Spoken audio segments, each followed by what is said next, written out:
Hello, happy Thursday. I am Meredith and I am here with our message for November 2nd, 2023. We're using Bonefire Tarot for our message today. We have the Sun in Scorpio, the Moon's in Cancer. We've got our wonderful retrogrades going on, as you know. We're tuning into the energy atmosphere. As we do each time, we do cards here on the channel. What's on offer to us today? How are we navigating what's on offer to us today, according to tarot? And our first card is the Seven of Coins, or Pentacles. This card used to vex me to no end in tarot. When I first started reading tarot cards, I just wasn't getting the message on this card, or I couldn't feel it intuitively. And now when I turn it over, I get goosebumpy and thrilled when I see it, because it really does speak to the abundance that's in the now and the abundance in the oncoming, in the blossoming. And we've been talking about blossoming this week in our readings. Certainly we've had a lot of cards that are pushing our focus toward what we are in alignment with or for. So I highly recommend listening to some of the newer Abraham Hicks messages on YouTube.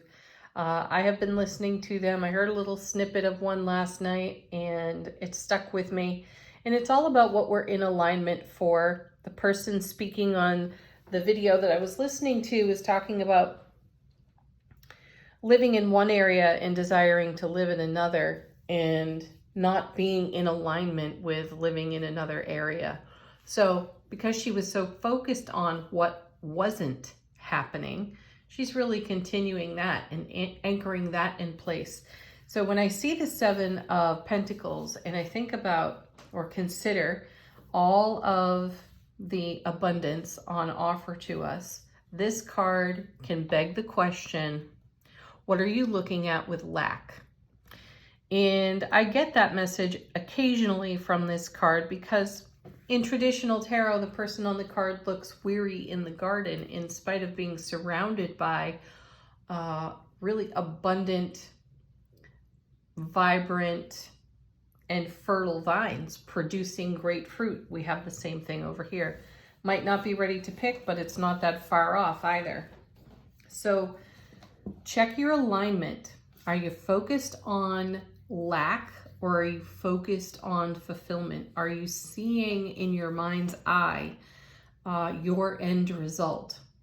And another message there with end results or outcomes is it's usually bigger and better than you dreamed it in the first place. And that's another message that's been coming out of the cards. So let's see what this connects to. Our next card is, oh my goodness, really, the Ace of Cups, a second day in a row. This card came with the Ace of Wands in yesterday's reading. So we're talking about love, bliss, joy, happiness on overflow. And if we're talking about any kind of manifestation whatsoever, this is, I think I titled yesterday's reading, Get Ready. So get ready for what's overflowing out of this cup, and it's everything that's on this vine. So there are some manifestations that are very nearly ripe and ready for harvesting and fulfillment. So check where you are in your energetic spiritual alignment to the very things that you are nurturing into being. Because if you're focused on the absence or the lack of something, then you're creating more absence and lack. If you're focused on more the outcome, the fulfillment, living as if, making way for, because we've seen the Tower card, make way for everything. We saw that yesterday with the Ten of Pentacles. That was bizarre. Pardon. I do have a ghost in my house, and she has been pretty active lately. And I'd say she's active right now, based on what I'm hearing and the fact that the hair is standing up on my arms at the moment. So we're being visited, and according to my calendar on my iPhone, today is the Day of the Dead. Somebody correct me if that's wrong. I don't ever recall it being at this time of year. I always think of that in the spring, so I might be mixing that up with something else. Still, back to the reading.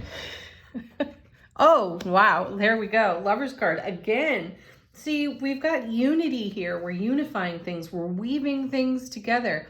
And this is really fair, harmonious, balanced inner unity on the Lover's card, a place from which we can make solid and sound decisions for ourselves. So take a look at these cards. We have this great abundance over here on the Seven of Pentacles or coins.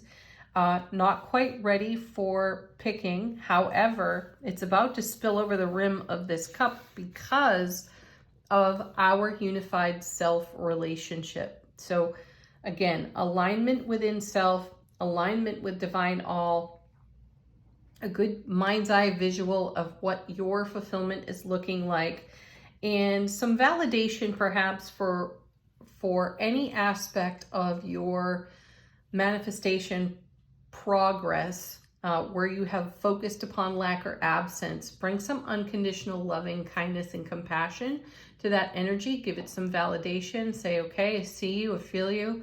This is a reminder from the ego that it could feel unsafe or it might not happen.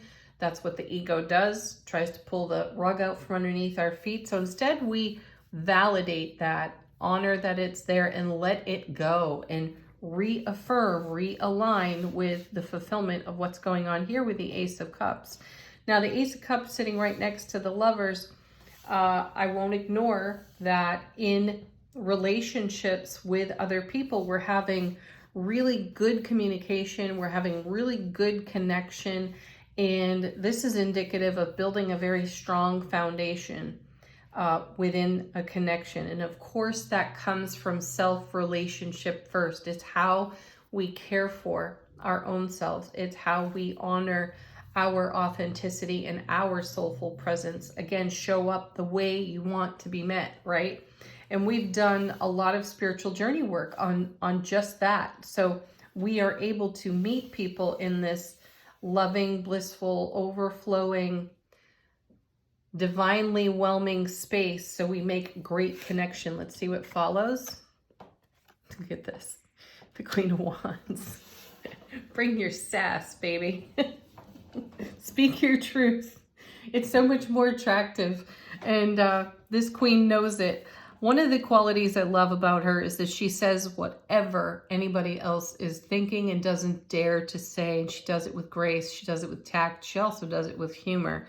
So kings and queens demonstrate our self-mastery. So bring your quirk, bring your humor, bring your uniqueness. Don't try to polish everything up and homogenize yourself. Bring your wild, free, spirited you to every experience. I love that she's here. Aries, Leo, Sagittarius, fire with this queen.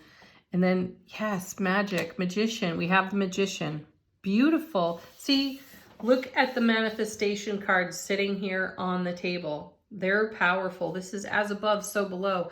You are literally having an opportunity to witness a fulfillment be fulfilled right in front of you on your foundation. So speak the words of fulfillment. Speak the words of alignment to yourself. Give validation to stuff that might weaken your connection so that you can bolster that connection and strengthen it. Because when we ignore those messages, they turn into vulture thoughts, and those are even more undermining. So the cards are reminding us to stay focused on fulfillment, because now is such a beautiful time of manifestation. We're riding the waves of the most recent full moon and the most recent lunar eclipse in Taurus. And those are rare and uncommon energies, and it's just those rare and uncommon energies that add to the recipe of what it is we are in creation for and with in the now moment. Beautiful. Let's see what's on the bottom of the deck. What's going on behind the scenes? How is the universe supporting us? What may not be exactly obvious to us? Here's the King of Swords back again. I think he was in yesterday's reading as well. Discernment, great decision making. I love that this king is holding an infant. I shared this once before. I saw something many decades ago, and it was a I think it was a news piece way back 30 or so years ago when I actually used to watch the news. But someone had said at the time, if the leaders of the world were holding infants in their arms when they were making decisions, wouldn't the decisions be better for everyone? So here we are with this king, and here he is holding this infant because he's not thinking of just the now. He is in contemplation of the oncoming and how his decisions and choices are going to benefit the oncoming. So we're talking about a ripple effect here, which is a great confirmation card to everything that's being said down here in the first part of the reading. Where is your focus? Are you focused on alignment, or are you listening too much to ego chatter and undermining yourself? Consider it. Put your precious soulful presence right here in the forefront, in your own arms, and then make a decision. Again, show up in the way you desire to be met. This reading could not emphasize that message anymore. Well, maybe it could, because now here's the devil. Just incredible confirmation, because this is the vulture thought. This is the habitual thinking or the habitual way of being and doing. And there's a consideration for making a different choice and taking a different approach with these cards. Do that. And then we have the Four of Swords. I like this, peace and relaxation. This is a card that's come to us quite a bit recently. We have a great foundation, a stable foundation in the Four of Swords for what we are in contemplation with. And look at the grace, the ease, the peace, the relaxation on this card as well.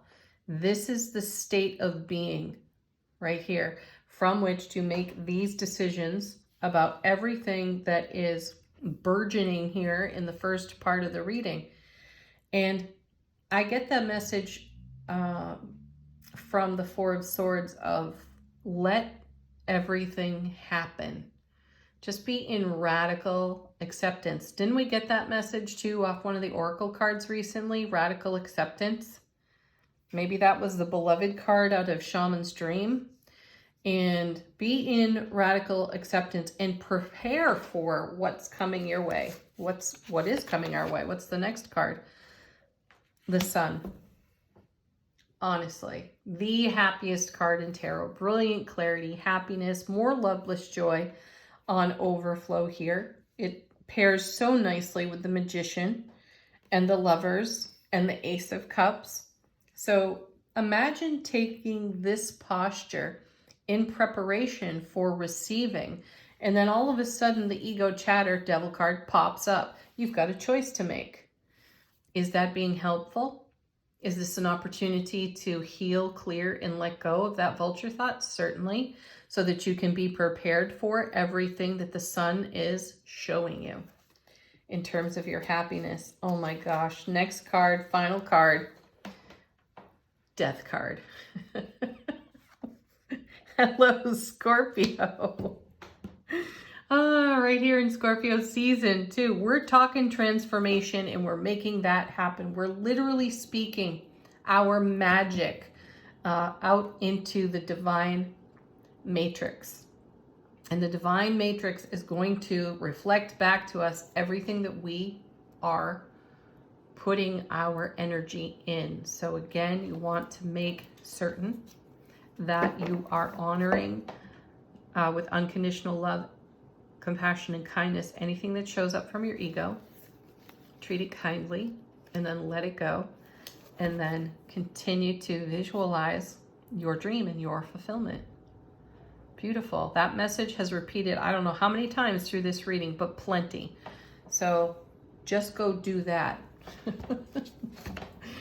All right. Angel answers.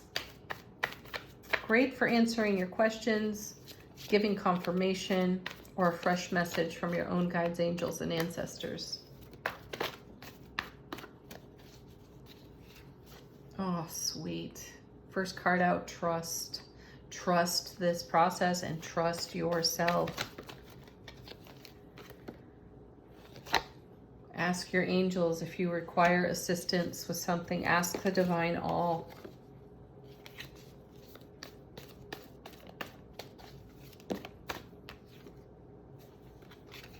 Second day in a row.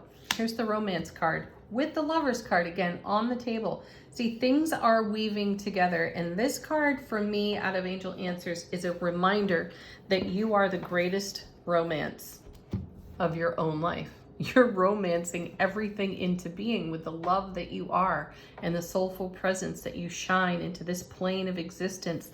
So trust that. Look at the Trust card. Bring this light, bring your soulful presence into the now, and bring the love required to make all of this magic happen. It is within you. One more.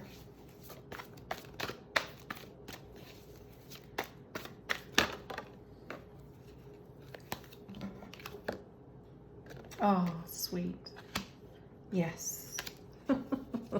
Our sweet, soft, simple yes. All right, final word on the reading from Shaman's Dream. How is our soulful presence informing our waking consciousness?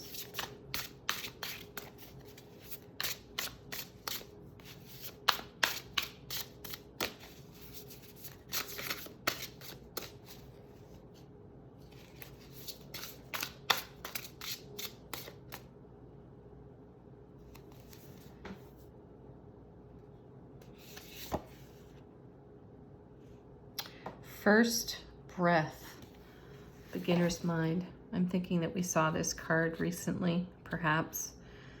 Beginner's mind. Yes, remember the enthusiasm that you felt when you were inspired with an idea, and then you began taking steps to bring that idea to life. Revisit that energy and allow the retrograde, which is review, redo, recollect, recall. Take a walk down memory lane with yourself and refresh how you were feeling so enthusiastically about whatever it is you are in creation with right now, or the grand design that you have for your life experience. And let that energy build some new momentum for you in the now. Thank you for joining me. As always, do hit the like button. Do share the video if you are so guided. Have a most beautiful Thursday. Peace, love, blessings. Namaste.